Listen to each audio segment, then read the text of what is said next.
నీతి న్యాయములు ఆయన దగ్గర ఉన్నాయి, కృప ఆయన దగ్గర ఉంది, సమస్తం ఆయన దగ్గర ఉంది.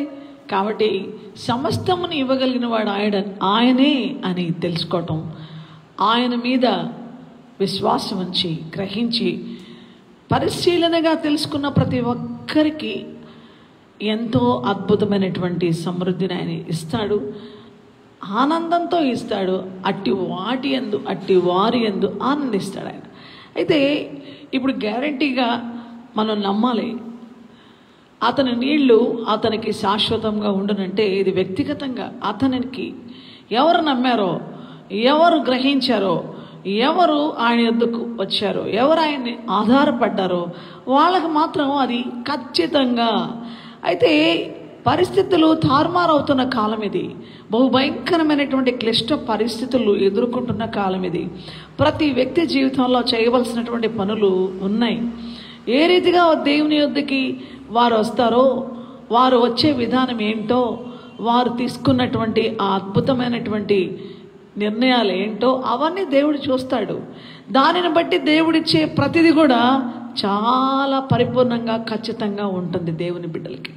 ఒకసారి గమనించండి, దేవుని వాక్యంలో కొన్ని ప్రతికూలతలు మనిషి కలిగి ఉన్న కారణాన అస్తవ్యస్తతలు అనేవి కూడా జరుగుతూ ఉన్నాయి.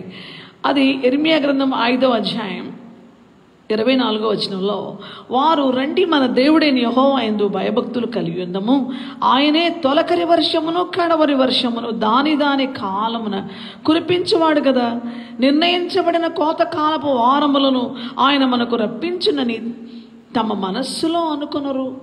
ఇది చాలా ప్రతికూలతకు దారితీస్తుంది. దేవుడు ఎలాంటి వాడని మనం తెలుసుకున్నాము. ఆయన ఒక్కడే సమస్తమును నీతి న్యాయాలతో కృపతో జరిగించేవాడు కదా. ఆయనే ఇక్కడ ఉన్నటువంటి మాటలో ఆయనే తొలకరి వర్షాన్ని కడవరి వర్షాన్ని దాని కాలములో కురిపిస్తాడు. అంతేకాదు నిర్ణయించబడిన కోతకాలపు వారములను మనకు రప్పించేవాడు ఆయనే. మన దగ్గరికి వాటిని తీసుకొస్తాడు, ఆ సమృద్ధిని మనకిస్తాడు, మన ప్రయాసకు తగిన ఫలాన్ని మనకిస్తాడు, మనల్ని నష్టపోనీడు, మనల్ని ఏమాత్రము ఓటమి పాలు చేయడు, మనల్ని అధోగతి పాలు చేయడు అన్న ఆ విశ్వాసంతో వాళ్ళు ఆయన మీద ఆధారపడటానికి, ఆయన యందు విశ్వాసం ఉంచడానికి బదులుగా వారు మనస్సులో కూడా తలంచకుండా ఆ యొక్క ప్రత్యేక స్థానాన్ని, స్థితిని, దేవుడు కలిగి ఉన్న ప్రత్యేక స్థితిని, దేవుడికి ఇవ్వాల్సినటువంటి ప్రత్యేక స్థానాన్ని మొత్తము మనసులో ఉంచుకొనకుండా వారిష్టానుసారంగా వారి యొక్క అతిక్రమాల్లో వాళ్ళు ఉన్నారు. గమనించండి, ఇక్కడున్న మాట, ఇక్కడ 25వ వచనంలో, మీ దోషములు వాటి క్రమమును తప్పించెను, మీకు మేలు కలుగకుండాటకు మీ పాపములే కారణము. దేవుడు నిర్ణయించిన వారములు, దేవుడు నిర్ణయించిన ఋతువులు, దేవుడు నిర్ణయించిన కాలములు దేవుడు ఖచ్చితంగా వాటిని అమలు చేస్తాడు, నడిపిస్తాడు, ఫలమిస్తాడు, అనుగ్రహిస్తాడు అన్న విశ్వాసముతో వారు తలంచలేదు. వారు అవిధేయులయ్యారు. పాపం అంటే ఏంటో కాదు, అవిధేయతే పాపం, అవిశ్వాసమే పాపం, ఆజ్ఞ అతిక్రమమే పాపం, నమ్మకపోవడమే విశ్వాసమైనది అంటే విశ్వాసం మూలము కానిది పాపం. మేలైన దాన్ని చేయనిరిగి అలా చేయకపోతే పాపం. ఇది దోషము, ఈ పాపము ఏం చేస్తుందంటే మనిషి జీవితంలో అస్తవ్యస్తత, వాటి క్రమము తప్పించి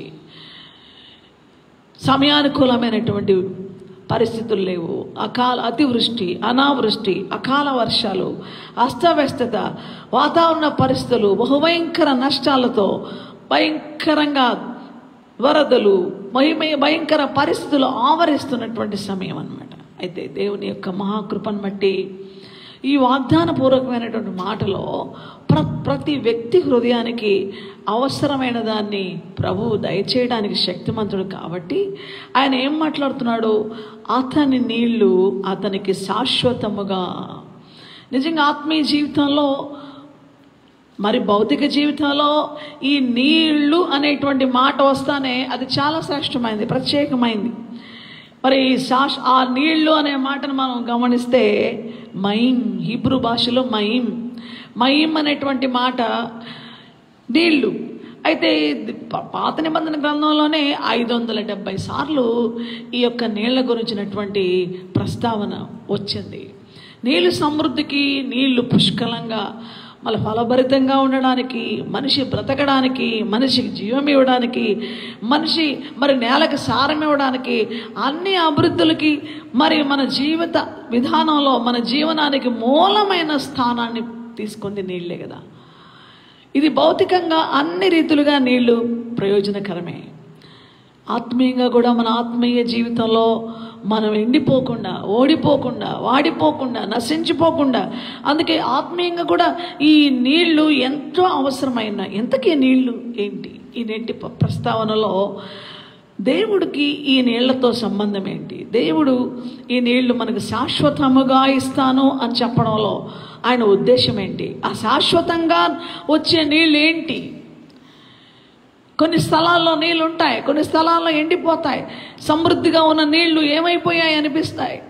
భూగర్భ జలాలు ఖాళీ అయిపోతున్నాయని శాస్త్రీయంగా పరిశోధకులు చెప్తున్న మాటలు ఏంటి? ఎందుకు ఇటువంటి వాతావరణం, ఎందుకు ఇటువంటి పరిస్థితులు వస్తున్నాయి? ఒక్కోసారి గొప్పవాళ్ళు పేదవాళ్ళు అయిపోతున్నారు, సంపన్నులు శ్రీమంతులు నిరుపేదలుగా మారిపోవటం ఏంటి? బహుభయంకరమైనటువంటి పరిస్థితులు భూమి మీద జరుగుతూ ఉన్నాయి.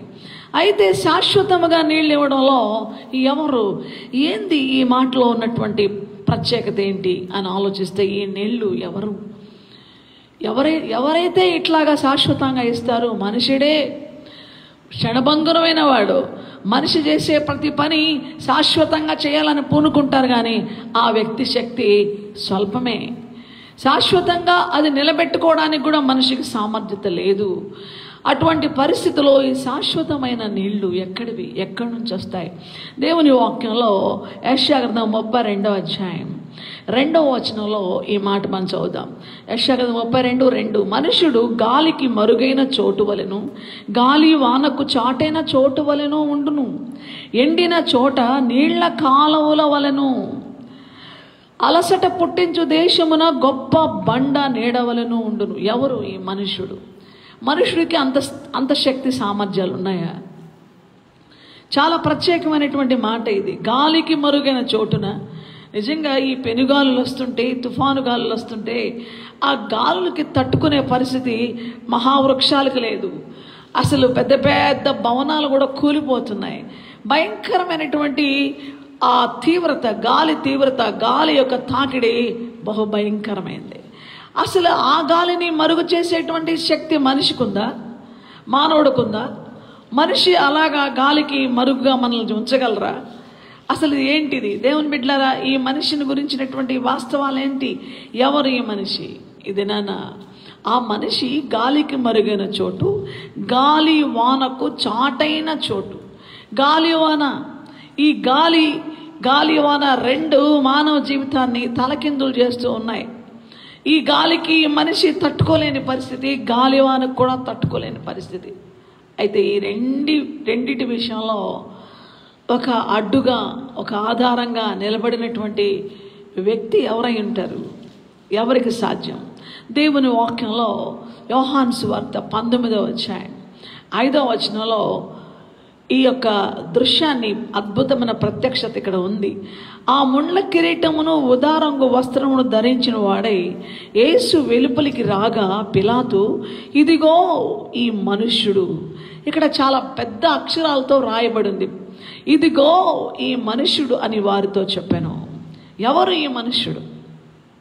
యేసు ప్రభు వారు సర్వలోక మానవాళి పాప పరిహారార్థం ప్రతి మనిషి స్థానంలో ఆయన ధర్మశాస్త్ర విధిని నెరవేర్చడానికి, నీతిమంతుడు, ఆయన నీతి యావత్తును నెరవేర్చడం మనకు తగి ఉందని సెలవిచ్చిన వాడు. అద్భుతమైనటువంటి మాట రోమాపత్రిక 8వ అధ్యాయం 4వ వచనంలో, ధర్మశాస్త్ర సంబంధమైన నీతి విధిని నెరవేర్చడానికి ఆయన పాప శరీరాకారంతో ఆయన జన్మించాడు. తన శరీరం మీద పాపమునకు శిక్ష విధించాడు. ఆయన నిలబడి ఉన్నాడు.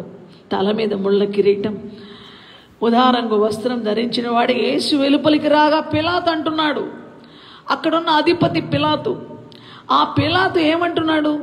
ఇదిగో ఈ మనుష్యుడు ఇక్కడ 100కి 100 పాళ్ళు మనుష్యుడు మానవత్వం కలిగి, మనుష్య కుమారుడిగా, దైవత్వం కలిగి, దేవుని కుమారుడిగా యేసుక్రీస్తు ప్రభువు వారు అసలు మనిషిలో ఉన్న మానవత్వం ఏం చేస్తుందో, మనిషిలో ఉన్న మానవత్వం యొక్క ప్రత్యేకత, ఆ ప్రత్యేక విలువలు ఎలా ఉంటాయో, ఒక మనిషిని దేవుడు ఎంత యథార్థంగా సృష్టించాడో, ఒక మనిషిని దేవుడు ఏ పరిపూర్ణంగా, ఎంత సంపూర్ణంగా, ఎంతగా క్రమంగా, అసలు లోపభూయిష్టంగా కాదు, శ్రేష్టమైన, అసలు స్వచ్ఛమైన తన స్వరూపం, తన స్వభావం, తన సంపూర్ణత ఉండాలని ఆ మనిషికి తన పోలికలో, తన స్వరూపంలో, తన స్వభావంలో, తన సంపూర్ణతలో ఉండాలనే ఉద్దేశంతో సృష్టించాడు.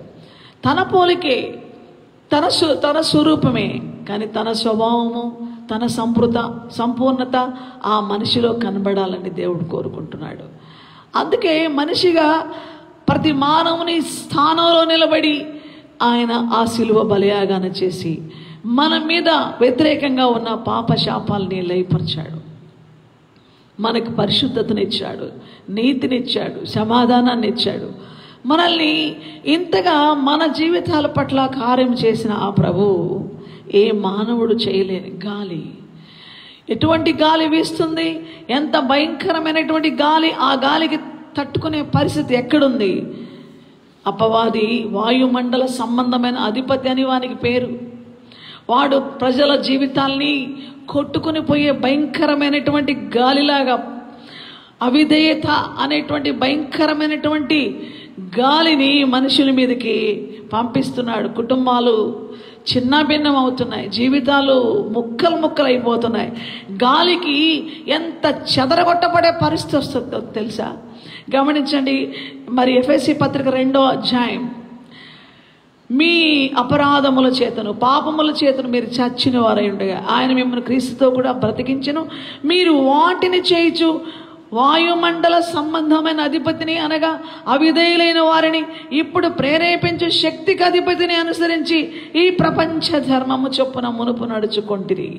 వారితో కలిసి మనమందరము శరీరం యొక్క, మనస్సు యొక్క కోరికలు నెరవేర్చుకొనొచ్చు, మన శరీరాశలను అనుసరించి మునుపు ప్రవర్తించుచు కడమ వారి వలనే స్వభావ సిద్ధముగా దేవోగ్రతకు పాత్రులమై ఉంటిమి. వాయుమండల సంబంధమైన అధిపతి గాలి. ఈ గాలి తీవ్రంగా వీస్తున్న కాలం ఇది. ఈ గాలిలో అవిధేయత, ఈ గాలిలో అక్రమం, ఈ గాలి మనుషులను అవినీతితో, అతిక్రమముతో, నిజంగా అవిధేయులను ప్రేరేపించే శక్తట. ఇది నాన్న పిల్లల తల్లిదండ్రులని మీద ఒక సుడిగాలి వచ్చి పడ్డట్టు పడుతున్నారు.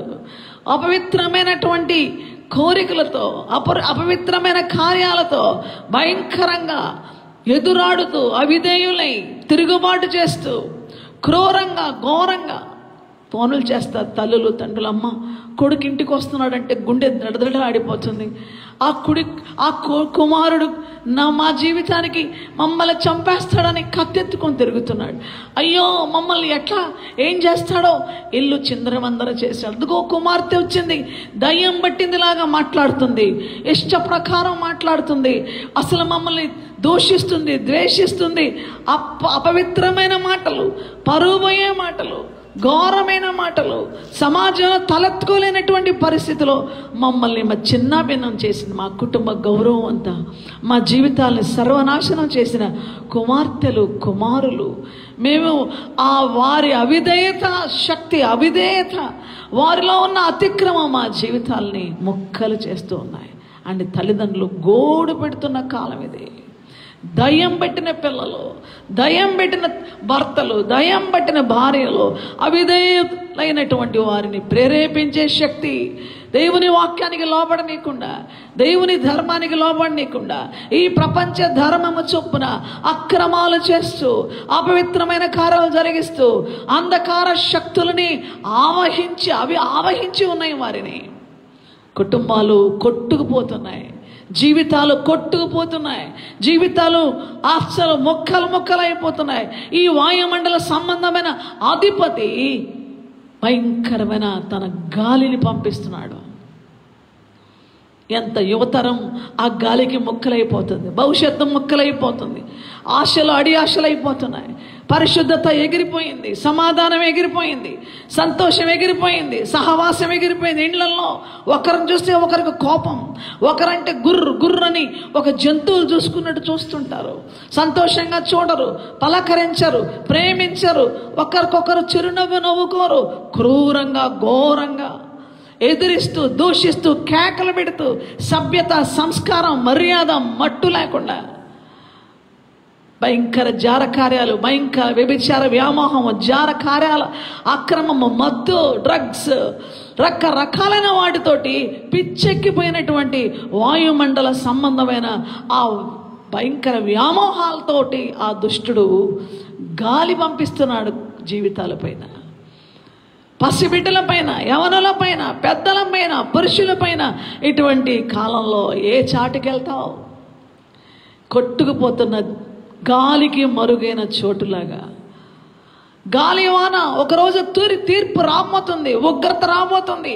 గాలి వానకు నిజంగా ఎంత గొప్ప అద్భుతమైన వచనం ఇది. గాలి వానకు చాటైన చోటు. ఆ తీర్పుని, ఆ భయంకర ఉగ్రతని తప్పించడానికి దేవుడు పంపించినటువంటి మనుష్యుడు యేసుక్రీస్తు ప్రభు. ఆయనే. అందుకే ఇక్కడ ఈ వాగ్దానంలో 16వ వచనం 33 యెషయా 33:16 పర్వతములలోని శిలలు అతనికి కోట ఎగును. కోట, ఆ పర్వతంలోని ఒక శిల, ఆ బండే గాలికి మరుగైన చోటు, గాలి వానకు చాటైన చోటు. బండ ఆయన అద్భుతమైన ఆ బండ, ఆయన చాటుగా ఉన్న బండ, ఆయనే ఈ వాయుమండల సంబంధమైన అధిపతి యొక్క గాలిని తట్టుకోవడానికి, నిలబడడానికి, చాటుగా మన జీవితాల్లో ఎంతగానో అద్భుతంగా, ఎంతగానో శక్తివంతంగా ఆపగలిగినటువంటి శక్తి గల బండ ఆయన. దేవుని బిడ్డ, ఎంత భయంకరమైనటువంటి అవిధేయత స్థితి మనుషుల్లో ఉంది. దేవుని మాటకు లోబడని స్థితి మనుషుల్లో ఉంది. ఎంతగా ఈ ప్రపంచ ధర్మము మనుషుల్ని ఏలుతూ ఉంది. ఈ ప్రపంచ ధర్మానికి ఆహుతైపోతూ దేవుని వాక్య ధర్మాన్ని పక్కన పెట్టి ధర్మశాస్త్రానికి వ్యతిరేకంగా, ఈ ధర్మానికి వ్యతిరేకంగా జీవిస్తూ ముక్కలైపోతున్న కుటుంబాలు, ముక్కలైపోతున్న జీవితాలు. అందుకే అతనికి ఒక చాటు కావాలి, అతనికి ఒక ఆశ్రయం కావాలి. ఆయన బండ, చాటైన చోటుగా. మనుషుడు గాలికి మరుగైన చోటు వలను, గాలి వానకు చాటైన చోటు వలను, ఎండిన చోట నీళ్ల కాలువలను ఉండును. అలసట పుట్టించు దేశమున గొప్ప బండ నీడవలను ఉండును. అలసట పుట్టించు దేశం. అలసిపోతున్నారు మనుషులు, ఎంతగా అలసిపోతున్నారు. వాళ్ళ అలసట ఎంత భయంకరంగా ఉంది. వాళ్ళు అసలు రాత్రింబగళ్ళు మనుషులు అలసిపోతున్నారు, వాళ్ళకి విశ్రాంతి లేదు. అందుకే దయచేసి ఇక్కడ ఉన్నటువంటి మాటల్లో మనం గమనిస్తే మనుషుల జీవితాలకి ఎక్కువగా విస్తారంగా అలసిపోయే పరిస్థితులు కల్పిస్తున్నాడు ఈ యొక్క దుష్టుడు.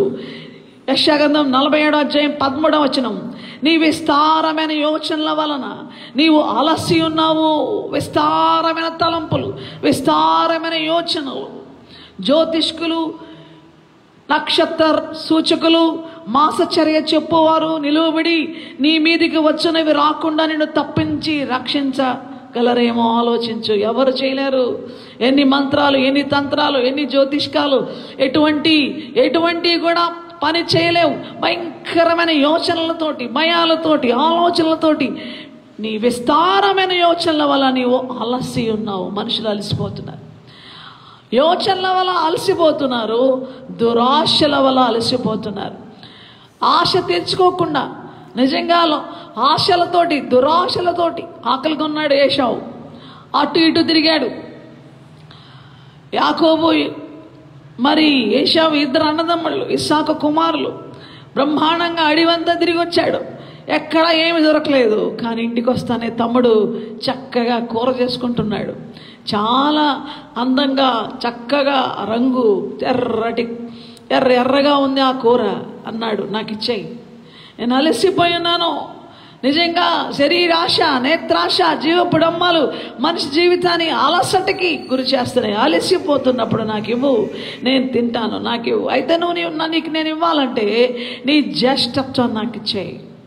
నువ్వు ఫస్ట్ పుట్టేవు కదా, జ్యేష్ఠుడికి సర్వాధికారాలు ఉంటాయి. ఆస్తిలో అధిక భాగం జ్యేష్ఠుడిదే.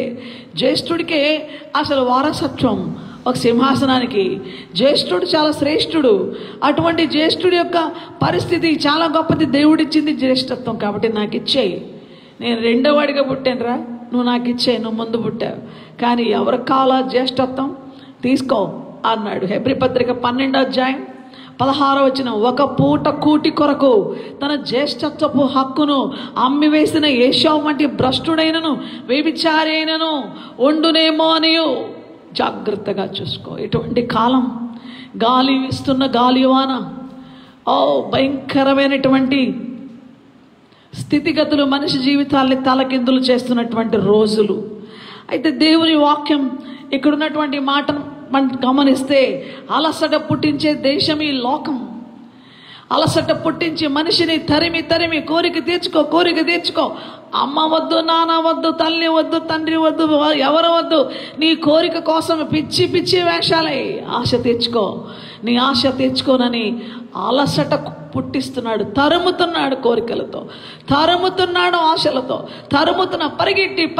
పరిగెట్టి ఆ దురాశల కోసం, శరీరాశల కోసం పిచ్చి పిచ్చిగా మాట్లాడి, కొట్టి, త్రోసి, మన కుటుంబ సమస్యలన్నీ ఎన్నున్నా కూడా కుటుంబాన్ని మొక్కలు చేసి ఆ ఆశ తీర్చుకోవడానికి ఎడారిగా చేసి ఆ వ్యక్తులు పరిగెడుతూ చివరికి పిచ్చివాళ్ళు అయిపోతున్నారు. ఏమీ లేదు, సమస్తం కోల్పోయిన వారుగా ఉంటున్నారు. అట్టి వారికి నీడ లేదు, తోడు లేదు. వారి ఆశలు అడి ఆశలుగా మారిపోయాయి. అటువంటి పరిస్థితుల్లో గొప్ప బండ నీడ ఒకటి దొరికింది. అయ్యో, ఎంతగా పరిగెట్టాను, ఎంతగా నేను తీవ్రంగా దేవునికి విరోధంగా, నా కుటుంబానికి విరోధంగా, పరిశుద్ధతకు విరోధంగా, నీతికి విరోధంగా, వాక్యానికి విరోధంగా, ఈ ధర్మానికి విరోధంగా ఇష్టానుసారంగా పరిగెత్తి ఆలస్యపోయి ఉన్నాను. నా అలసట తీర్చే నా ఆలోచనలు, రాత్రింమంగళి ఆలోచనలు, చింతలు, దుఃఖములు ఇవన్నీ ఉన్నాయి. కానీ ఇప్పుడు నాకు గొప్ప బండ నీడ. ఆ నీడ ఎవరు? ఆ గొప్ప బండ, అలసిపోయిన వారికి ఒక బండ. అందుకే ప్రయాసపడి భారం మోస్తున్న సమస్తమైన వారలారా, మత్తయి 11:28 నా యొద్దకు రండి, నేను మీకు విశ్రాంతినిస్తానని యేసు ప్రభు వారు సెలవిస్తున్నారు. ఆయనే ఆ బండ. ఆయన ఎంతో అద్భుతమైన రీతిగా నీ జీవితాన్ని, నీ అలసట పుట్టించినటువంటి ఈ లోకంలో ఆశ్రయపురముగా ఉన్నటువంటి బండ నా ప్రభువైన యేసయ్య. 1 కొరింథీ పత్రిక 10వ అధ్యాయంలో 4వ వచనంలో చూస్తే, అందరూ ఆత్మ సంబంధమైన ఒకే పానం చేసిరి, ఏలయనగా తమ్మును వెంబడించు ఆత్మ సంబంధమైన బండలోనిది త్రాగిరి. ఆ బండ క్రీస్తే, ఆత్మ సంబంధమైన బండ. తన ప్రజలైన ఇశ్రాయేలుని వెంబడించాడు. అయ్యో, నా బిడ్డలు దాహం తీరుస్తాను, నా బిడ్డల యొక్క దాహం తీర్చడానికి ఆత్మ సంబంధమైన బండగా వెంబడించి దాహం తీర్చిన క్రీస్తే, ఆ ప్రభువే నీ పాప దాహాన్ని తీర్చడానికి సమరయ స్త్రీ దగ్గరికి వెళ్ళి మిట్ట మధ్యాహ్న వేళలో, ఎండ వేళలో, ఆ 12 గంటల సమయంలో ఆమె వస్తుందని వేచి ఉన్నాడు. అందరూ ఆహారం కోసం వెళ్తే ఆయన ఆహారాన్ని లెక్క చేయలేదు. ఆయన దాహం తీర్చడానికి వచ్చాడు, నీ ఆకలి తీర్చడానికి వచ్చాడు, నీకు ఆశ్రయం ఇవ్వడానికి వచ్చాడు, నీకు అండగా ఉండడానికి వచ్చాడు. నీకు ఆయన కొండ కోట. కాబట్టి ఆయన ఎంత గొప్ప దేవుడు, ఆయన ఎంత శక్తిగల దేవుడు, ఆయన అద్భుతకరమైన విషయం అది. కాబట్టి ఆయనే వెంబడించిన బండ, ఆయన పగిలిపోయిన బండ. ఆయనని నిజంగా సిలువలో మనం చూస్తాం. మోషే వారి దాహం తీర్చడానికి వారి సణుగుతుండగా, మాకు నీళ్ళు ఎవరు ఇస్తారంటుండగా, ఇదిగో ఆ బండతోటి మాట్లాడినప్పుడు ఒకసారి వారి దాహం తీర్చబడింది, విస్తారంగా జలం వచ్చాయి. రెండవసారి ఆ బండ కొట్టమన్నప్పుడు, మొదటిసారిగా కొట్టమన్నప్పుడు, రెండవసారి మాట్లాడమన్నప్పుడు సమృద్ధిగా నీళ్లు తాగారు. కానీ ఆ పగిలిపోయిన బండ నా ప్రభు అయిన యేసయ్య, అందుకే ఈ మనుష్యుడు ఎవరు అంటే, ఆ మనుష్యుడు గాలికి మరుగైన చోటు, గాలి వానకు చాటైన చోటు, ఎండిన చోట నీళ్ల కాలువ, అలసట పుట్టించు దేశమును గొప్ప బండ.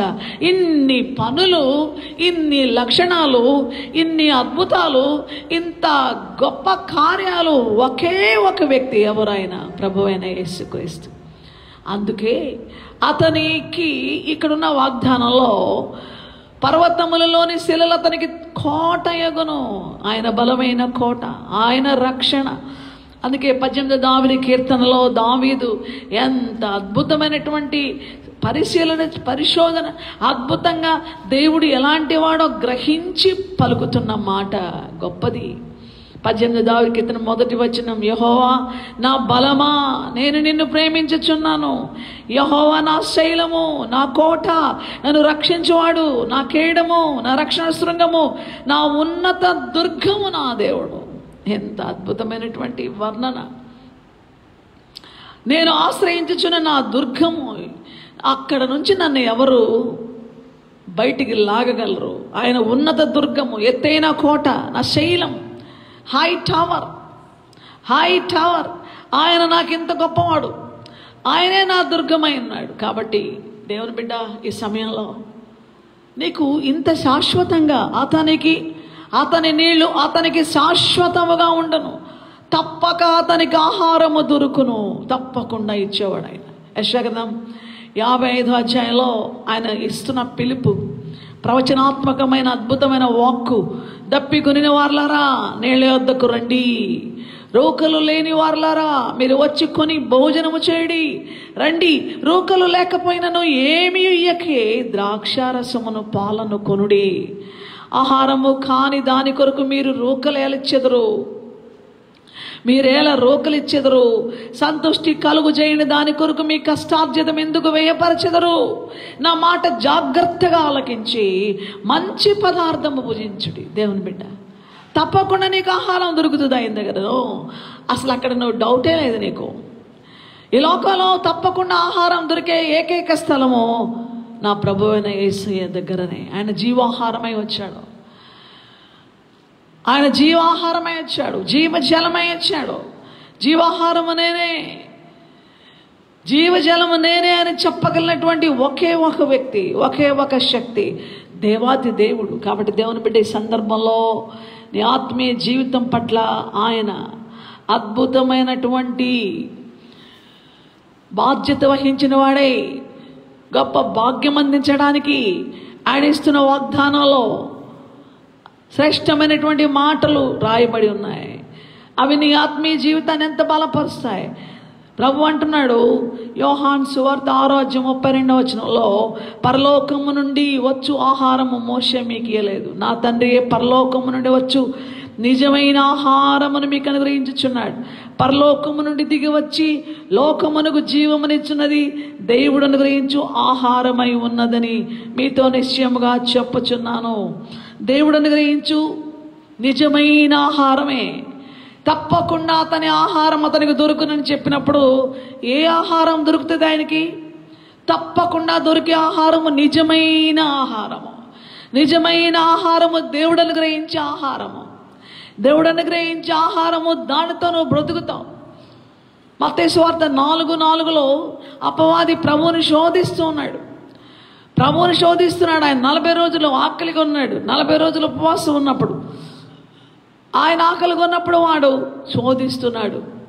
నువ్వు దేవుని కుమారుడు అయితే రాళ్ళు రొట్టెలుగా చేసుకో. నీ సంతృప్తి కోసమే, నీ గురించి ఆలోచించు. నీలాగా మనుషులేం చేయలేరులే, మనుషులు రక్షించడానికి వచ్చావు నువ్వు, నీ ఆకలి తెచ్చుకో అంటాడు. మన ఆకలి తీర్చడానికి వచ్చిన జీవాహారమైన యేసయ్య తన ఆకలి తీర్చుకోవడానికి రాలేదు, ఆకలి తీర్చడానికి వచ్చిన జీవాహారం. ఆయనే జీవాహారం. అందుకే ఆయన ఏం సమాధానం ఇచ్చాడు శత్రువుకి? మనుషుడు రొట్టె వలన మాత్రం కాదు, దేవుని నోట నుండి వచ్చు ప్రతి మాట వల్ల జీవిస్తాడు. నిజమే, తప్పక నీకు ఆహారము దొరుకును.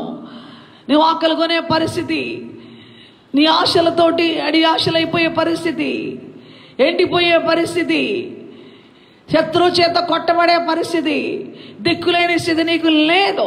అందుకే జీవాహారము నేనే.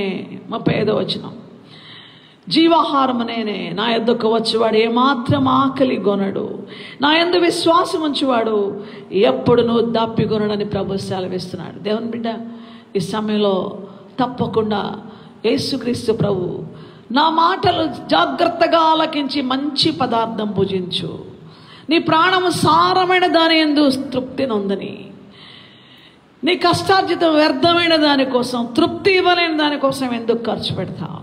ఈ లోకంలో ఎక్కడ తృప్తినిచ్చేది లేదు, సారవంతమైనది ఏది లేదు. నీ ఆత్మీయ జీవితానికి అవసరమైన జీవాహారం తప్పకుండా యేసు ప్రభు దగ్గరే దొరుకుతుంది.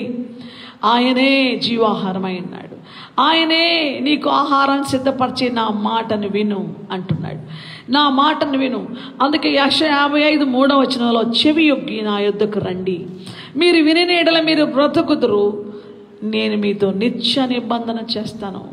ఇక నేను మాట తప్పకుండా, మార్పు చెందకుండా, నిబంధనతో కూడిన వాగ్దానాలు ఇవి. నిబంధనతో కూడినటువంటి ఆయన మన కోసం చేసిన ఆ యొక్క రక్త నిబంధన, కలువరి శిలువలో మన కోసం బలి అయి తన రక్తం చిందించి మనల్ని రక్షించిన మన ప్రభువు, యేసు ప్రభువు ఎంత మంచి మాట అంటున్నాడంటే, నా మాట జాగ్రత్తగా ఆలకించి మంచి పదార్థం భుజించు, నీ ప్రాణం సారమైన దానిలో సుఖింపని, నా యొద్దకు రా. ఎవరు పిలుస్తారు అలాగా? నా యొద్దకు వచ్చు అని ఎంత మాత్రం నేను త్రోసివేయను. నన్ను ఆశ్రయించు వారిని నేను భద్రంగా కాపాడే దేవుడుగా ఉన్నాను. నిజంగా ఈ దినాన నరులను ఆశ్రయించుట కంటే, మనుషులను నమ్ముకుట కంటే, ఆయన ఆశ్రయించడానికి, ఆయన నమ్మడానికి నీ హృదయం తెరిచి ఆయన వైపు చూస్తే, ఆయన ఇస్తున్న హామీ ఎంత గొప్పది. పర్వతములు మీద, పర్వతములోని శిలలు అతనికి కోట ఎగును, తప్పక అతనికి ఆహారము దొరుకును, అతని నీళ్లు అతనికి శాశ్వతముగా ఉండును.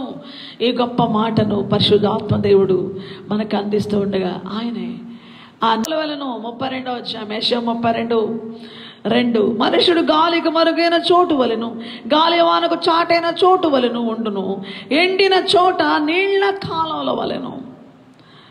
ఎండిన చోట, ఎండిపోయిన స్థితే లోకంలో, నీరు లేదు, కాలువ, ఎండిన చోట నీళ్ల కాలం ఆయనే. దుష్టుల ఆలోచన చొప్పున నడువక, పాపుల మార్గంలో నిలువక, అపహాసకులు కూర్చుండి శోభారాత్రం దాన్ని ధ్యానించేవాడు దాన్ని అడ్డు. ఇటువాడు ఎలా ఉంటాడు? ఎక్కడ ఉంటాడు? నీటి కాలువలు ఎవరైనా నాటబడినదై ఆకువాడ వలె ఉంటాడు. ఆకువాడని జీవితం, ఫలమిచ్చే జీవితం, స్వచ్ఛమైన జీవితం, పచ్చని జీవితం, దాహము లేని, దాహము తీర్చుకునేటువంటి అద్భుతమైన, దాహము తీర్చబడిన జీవితం, ఆకలి లేని పరిస్థితి కాదు అది. ఆకలి కొన్న వేళ ఆకలి తీర్చుకునే జీవితం, తప్పకుండా ఆహారం దొరికేది, తప్పకుండా నీళ్లు శాశ్వతంగా ఉండేది, తప్పకుండా ఆశ్రయముగా ఆయన దుర్గముగా ఉండి కాపాడేది. ఆయన కాపాడేవాడు, ఆయన పోషించేవాడు, ఆయన జీవింపచేసేవాడు, ఆయన సమస్తము అనుగ్రహించేవాడు. ఆ బండ ఆయన, ఆ కొండ శిలువ ఆశ్రయం, ఆ బండ ఆయన చీల్చబడిన, శిలువలో చీల్చబడిన బండగా, ఆయన జీవాహారముగా, ఆయన జీవజలముగా మన జీవితాల్లో తృప్తిని, భద్రతను, ఆశ్రయాన్ని, ఆరోగ్యాన్ని, క్షేమాన్ని, బలాన్ని, ఆనందాన్ని, అన్నిటికంటే ముఖ్యంగా నిత్యమైన మహిమలోకి చేర్చడానికి ఆయనే మార్గం, సత్యం, జీవమై నిత్య జీవమైన మోక్షానికి మనల్ని నడిపించేటువంటి గొప్ప శక్తిగల రక్షకుడై, దేవుడై మనకు తన వాక్యం ద్వారా వాగ్దానపూర్వకంగా అనుగ్రహిస్తున్న ఈ శ్రేష్టమైన మాటను పరిశుద్ధాత్మ దేవుడు మన ముందుంచాడు. దేవుని బిడ్డ, ఈ సందర్భంలో దాహము కొన్న వాళ్ళు దప్పిక చేత ఆ నీళ్లు దొరకక మరణిస్తున్నారు. ఆకలి కొన్న వాళ్ళు ఆకలి తీర్చుకోలేక రకరకాలుగా వారి ఆత్మలో చచ్చిపోతున్నారు. ఆకలి తీర్చే ఆహారం లేదు. 24 గంటలు సెల్ ఫోన్లలో అటు ఇటు మెసేజ్లు, రకరకాల పాపిష్టిపు మాటలు, చెత్త చెత్త చెత్త తింటున్నారు. కానీ యెహోవా నా కాపరి, నాకు లేమి కలుగుందని చెప్పగలిగిన స్థితి. పచ్చిక గల చోట్ల నన్ను పరుణ చేస్తున్నాడు, శాంతికరమైన జలముల యొద్ద నన్ను నడిపిస్తున్నాడనే అద్భుతమైన జీవితము నీకు కావాలంటే యేసుక్రీస్తు ప్రభు దగ్గరికి రావాలి. ఆయన నీ దాహము తీర్చేవాడు, శ్రేష్టమైన ఆహారము తప్పకుండా ఇచ్చేవాడు, శాశ్వతంగా నేను నీటి దగ్గర ఉంచేవాడు, నీరు నీకు ఇచ్చేవాడు, నీటి ఊటలు నీ జీవితంలో. అందుకే అద్భుతమైన వాగ్దానం ఏంటంటే యెషయా 58:11 ఉన్న అద్భుతమైన వాగ్దానం, యెహోవా నిన్ను నిత్యము నడిపించును, క్షామకాలమునైన నిన్ను తృప్తిపరచి నీ ఎముకలను బలపరచును, నీవు నీరు కట్టిన తోట వలెను, ఎప్పుడు ఊపుకుచుండు నీటి ఊట వలెను ఉంటావు. నీ లైఫ్ ఎంత బ్లెస్డ్ లైఫ్, సర్వ సమృద్ధి గల జీవితం, దేవుని చేత నడిపించబడే జీవితం.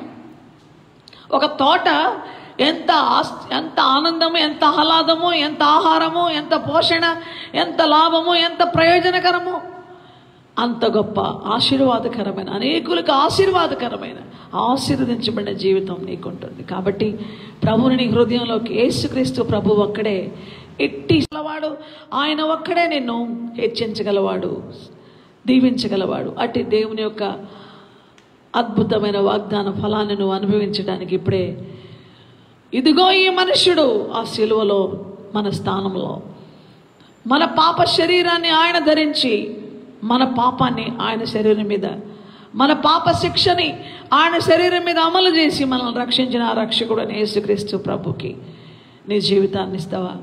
నీ హృదయాన్ని తెరుస్తావా? నీ హృదయంలోకి ఆయన ఆహ్వానిస్తావా? ఆయన ఒక్కడే ఇక్కడున్న ఈ శ్రేష్టమైన ఈ వాగ్దానాన్ని మన జీవితంలో సమృద్ధిగా, ఒక భద్రత గల జీవితం, కొండలలోని శిలలాగా ఆయనే బండగా ఉండి ఆశ్రయముగా ఉండి నడిపిస్తాడు, భద్రపరిచి ఒక ప్రొటెక్షన్. ఆయనే తప్పకుండా నీకు ఆహారం ఇస్తారు, ఒక ప్రొవిజన్. తప్పకుండా ఆయన నీకు నీళ్ళు ఇస్తాడు, అదొక పవర్, అదొక శక్తి. పరిశుద్ధాత్మ అభిషేకానికి రుజువుగా, సూచనగా ఉంది నీళ్లు, వాక్యానికి సూచనగా ఉంది నీళ్లు. కాబట్టి వాక్యమున్న దగ్గర, దేవుని ఆత్మశక్తి ఉన్న దగ్గర నీ జీవితానికి అభిషేకం ఉంటుంది, అనాయింటింగ్. అంతకంతకు వర్ధిల్లుతావు. కాబట్టి ఇటువంటి అద్భుతమైనటువంటి శ్రేష్ఠ జీవితం నీకు కావాలంటే ప్రభువుకి నీ జీవితం అర్పించు, ప్రభువుని నీ జీవితంలోకి స్వీకరించు. శాశ్వతమైనది అనేది దేవుడే నీకు ఇస్తాడు, తాత్కాలికమైనది లోకం ఇస్తుంది. లోకాన్ని నమ్ముకొని అవిధేయులు ప్రేరేపించి శక్తికి అధిపతి అయిన అపవాదికి నీ జీవితం అప్పగిస్తే అంతరించిపోయే పరిస్థితి ఉంటుంది. కానీ అంతకంతకు వర్ధిల్లే జీవితం ప్రభువైన యేసులో శాశ్వతమైన వాటిని పొందుకునేది దేవుని నుంచి, యేసు ప్రభు ద్వారా నువ్వు పొందుకుంటావు. ఇటువంటి అద్భుత జీవితాన్ని పరిశుద్ధాత్మ దేవుడిని ఇవ్వడానికి ఇష్టపడుతున్నాడు. ఇప్పుడే ప్రభువా, నేను పాపిని, నన్ను క్షమించి నన్ను రక్షించు, నీ రక్తంలో నన్ను కడిగి పవిత్రపరచు, నా ప్రతి పాపాన్ని ఒప్పుకుంటున్నాను, నీ ఒక్కడివే నా రక్షకుడు దేవుడు ప్రభు అని నమ్ముతున్నాను. నా కోసం ప్రాణం ఇచ్చిన నీవు నన్ను రక్షించడానికి శక్తివంతుడు కనుక రక్షించినందుకు వందనాలు. నా హృదయ లోపల రమ్మని ఆహ్వానిస్తున్నాను. నేను నా ప్రభువుగా ఒప్పుకుంటున్నానని నువ్వు ఇప్పుడే ఒప్పుకొని, నమ్మి ఒప్పుకుంటే రక్షించబడతావు. ఈ గొప్ప ఆశీర్వాదానికి వారసత్వం పొంది ఆయన మహిమార్థమై జీవిస్తావు, నిత్య మహిమకు చేరుతావు.